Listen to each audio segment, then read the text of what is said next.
I'm at the soup kitchen like usual. It is the 5th of January, I believe. I could be wrong with that. Don't shoot me, okay? It just happened to be that it's Monday, and I'm here. And today we're going to talk briefly about, of course, weather, because right here, according to the National Weather Service, it says here for Connecticut, we can see temperatures high, say, of 11 degrees Celsius, and then tomorrow, a high of minus 11 degrees Celsius. There's a 22-degree difference, and that could be very seriously bad news. Last time we had a 22 degree difference, we had some of the worst thunderstorms I have ever seen in my life. That was a couple of years ago. And I remember that coming home from CBS, there was ground lightning, there was hail. It was in the wintertime, too. It was really nasty. So I just wanted to remind you that weather-wise, be very careful. When you see those kind of temperature differentials, you know trouble is brewing. Bad moon rising, just like Cleveland's Colorado Revival talks about. That is exactly the kind of weather you want to be outside in if that happens. Now, I also wanted to let you know that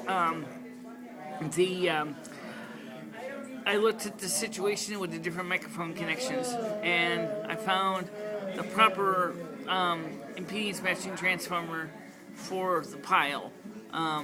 Which I might very well buy. It's not that expensive. It's like $6. It's really not that much work to put in either.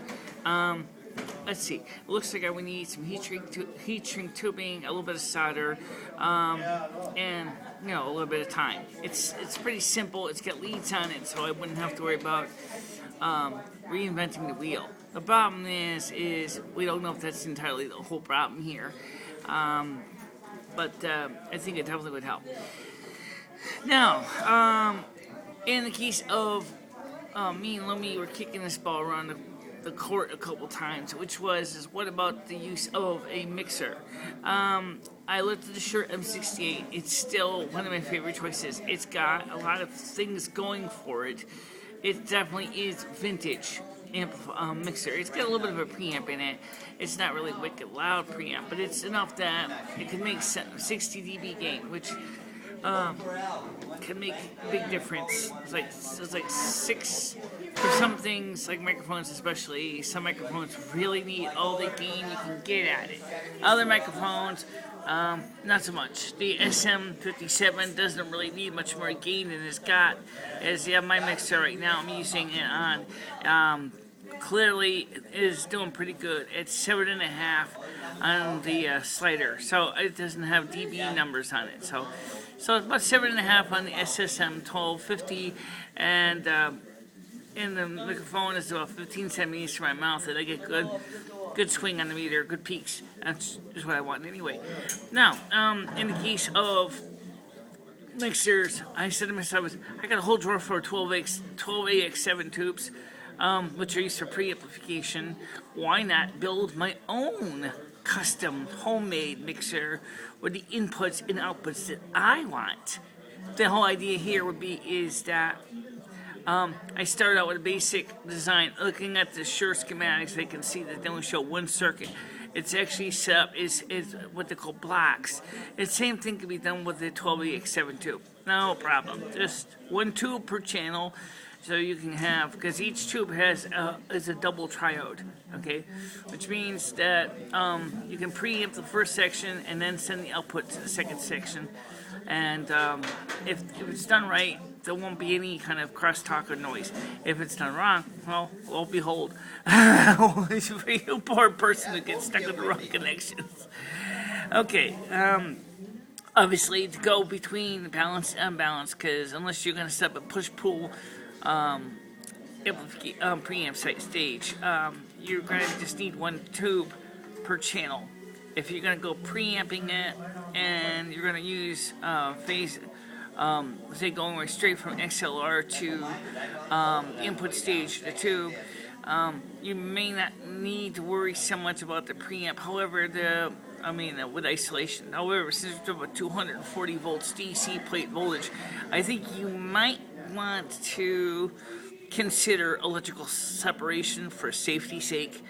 You don't want to have your poor singer reach those highs unintentionally. So I'm thinking about the totally X7s.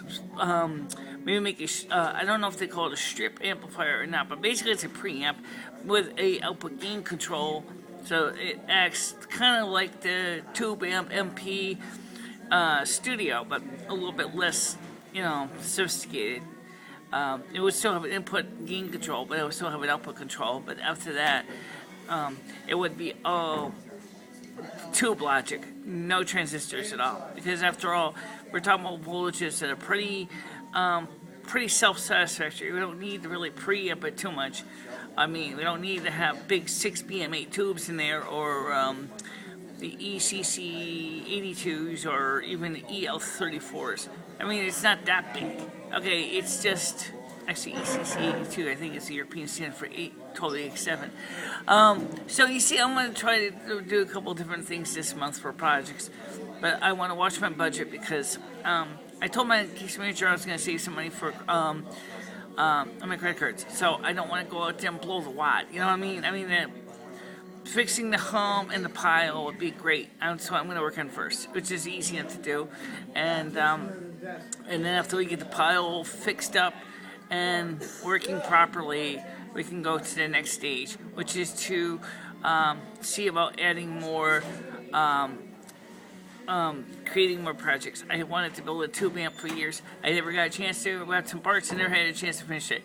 I got the parts to make a preamp, so they start there, and that's what I'm gonna do. So anyway, I'm gonna talk to you later, and as I said, I'm waiting for the chroma key screen to come. Once that comes, I'll go down and pick up some curtain rods and some brackets and mount them up onto the wall.